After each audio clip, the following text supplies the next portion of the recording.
Assalamualaikum warahmatullahi wabarakatuh. We are from Group 11, consists of Indah Nur Zahara and Rafida Qintarani, would like to give a presentation about terrorism and American imperialism on the novel The Reluctant Fundamentalist, written by Mohsin Hasan. And so please enjoy. The novel uses the technique of a framed story which takes place during the course of a single evening in an outdoor Lahore cafe, where a bearded Pakistani man called Changes tells a nervous American stranger about his love affair with an American woman and his eventual abandonment of America.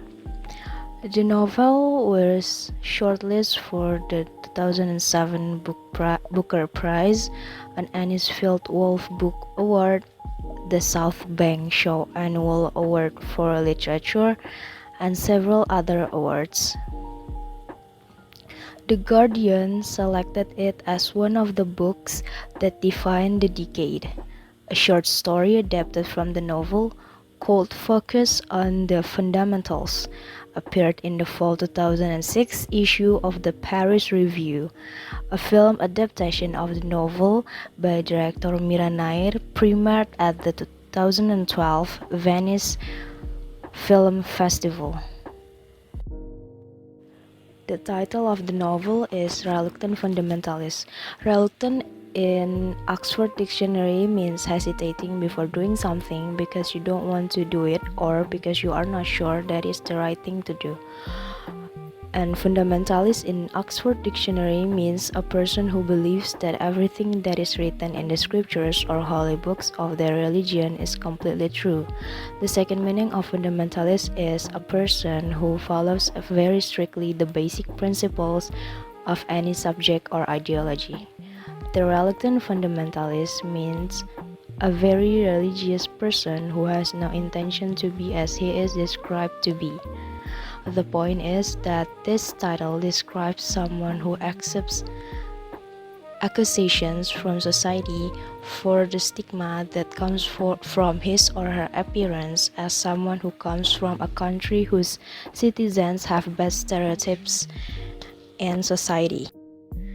The 9/11 attacks and how it gives changes to Changes' life. On his return to American work, Changes took on the life of a rich, successful American. But after the 9/11 attacks happened, Changes realized that his life changes drastically. He is questioned and detained at the airport because of his nationality and is given suspicious looks by the people.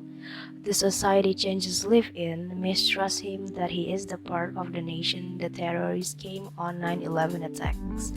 This is the turning point of the novel when Changes begins to feel uncomfortable in America and starts his revolt against his company and its capitalist value. Understanding America's post-9/11 nostalgic regression recognize oppressive notions of what it means to define oneself as American and its harmful impact for people of color. Terrorism is defined in the Oxford Dictionary as the unlawful use of violence and intimidation, especially against civilians in the pursuit of political aims. A few key distinguishing factors are common to most definitions of terrorism, with minor variations. The following criteria are adapted from the definition given by Bruce Hoffman in Inside Terrorism. To be considered an act of terrorism, an action must be violent or threaten violence. As such, political dissent, activism, and non-violent resistance do not constitute terrorism. There are, however, many instances around the world of authorities restricting individuals' freedom of expression under the pretext of counterterrorism measures. Human rights groups such as Amnesty International and Human Rights Watch publish reports on such cases of censorship. To be classified as terrorism, action must be designed to have far-reaching psychological repercussions beyond the immediate victim or target. In other words, an action must aim to create terror through its shocking brutality, lack of discrimination, dramatic or symbolic quality, and disregard of the rules of warfare. Terrorist actions must be also conducted either by an organization with an identifiable chain of command or conspiratorial cell structure whose members wear no uniform or identity insignia, or by individuals or a small collection of individuals directly influenced by the logical aims or example of some existent terrorist movement and its leader, typically referred to as a lone wolf attack. Finally, the action must be perpetrated by a subnational group or non-state entity. Equivalent actions perpetrated by the armed force or nation-states are given different classifications such as war crime or one-sided violence. Next is American imperialism. The United States has always had considerable influence on other nations. The US has significant effect on other countries in terms of pop culture, technology, business, practices, etc.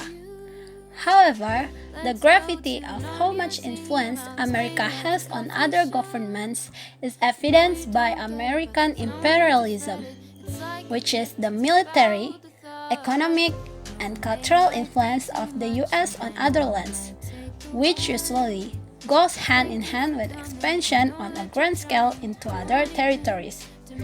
The concept of colonization and imperialism didn't die when colonies turned into independent nations. For quite some time, American imperialism ruled everything and continues to exist to this day. It can cause political feud. No country, person, or organizations wants to be controlled by another entity, which is the reason that there were a few discords among groups or nations that coexisted before imperialism. Because America obtained cheap labor and had easy access to natural resources from their colonies, there was a gap of differentiation between nations. Aside from that, foul play was becoming more obvious, and then got worse while imperialism continued. It leads to discrimination. Exchange of traditions and cultures is a good thing, but it should come naturally, not forced. Unfortunately, there were countries that suffered this kind of discrimination as they were forced to adapt to foreign ideas and thoughts despite their protests. What's worse is that many people from the colonies were shipped and used without them knowing or agreeing, especially in Africa. The next one is important events on the Reluctant Fundamentalist that relates to terrorism and US imperialism. The next one is changes complex identity. Extremist group in Pakistan, nevertheless, continue to insinuate that to be a patriotic Pakistani, one must fight for jihad and defend America. It is clear that changes singularly accuse America and tangentially India for Pakistan's problems. He takes a chilling pride in the nativism prevalent in parts of his country. In addressing the American, he says with not insignificant hauteur that none of those worthy restaurateurs in the Lahore Bazaar would consider placing a Western dish on his menu. He states rather glibly that Pakistanis were not the crazed and destitute radicals you see on your television channels, but rather saints and poets. However, he hardly helps the country by himself acting the radical. After 9/11, it wasn't as he suggests, only America that decided to wage war on the Taliban and Al-Qaeda, but a union of diverse countries with support from around the world. He is critical of America's inhumanity in collaterally harming innocent people around the world, but is above expressing sorrow for the lives lost on 9/11. On the contrary, he recalls that he smiled as he saw, on television, the Twin Towers fall. Even as he meditates on America's foibles around the world, he does not deign to consider the identity of the 9/11 perpetrators, and by what coincidence they had been in Pakistan and Afghanistan before 9/11. He complains with breathtaking cynicism of how India and America together sought to harm his country following the attack on the Indian parliament 3 months after 9/11. Yet he fails again to consider that the men behind this attack were from Pakistan. Second one is changes life after 9/11 attacks. As we said before, in the concept of American imperialism, that this can lead to discrimination to oneself or group. After 9/11, changes questions America's value in foreign policy and society.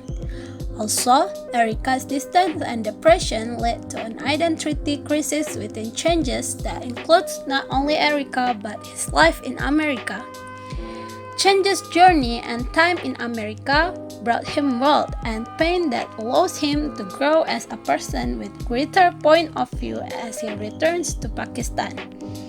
Changes feels betrayed by America in the aftermath of 9/11. Manhattan, which had always seemed welcoming to him, and its crowds, in which he had always found a place and felt at ease, began to seem to accuse him. Suddenly, he became the target of racist slurs. As America prepared for military retaliation in the Afghanistan-Pakistan region, he began to feel even more discomfort. By working in American high finance, was he implicitly serving as an agent for the expansion of American empire, he wondered. Was he, by working in Wall Street and indirectly financing the American military, waging a war against his own family and friends in Pakistan? He felt betrayed, furthermore, by Erica, the American girl that he loved, but who withdraws to a clinic to contend with a chronic psychological battle. Soon, as the once uplifting American winds seems suddenly to reverse their course towards him, changes begins to further identify as a Pakistani. He decides to abandon his job in New York and returns to Pakistan. In Lahore, he becomes a university lecturer, an advocate for anti-Americanism, and an inspiration for oft-violent political rallies. Thank you for your attention, and wassalamualaikum warahmatullahi wabarakatuh.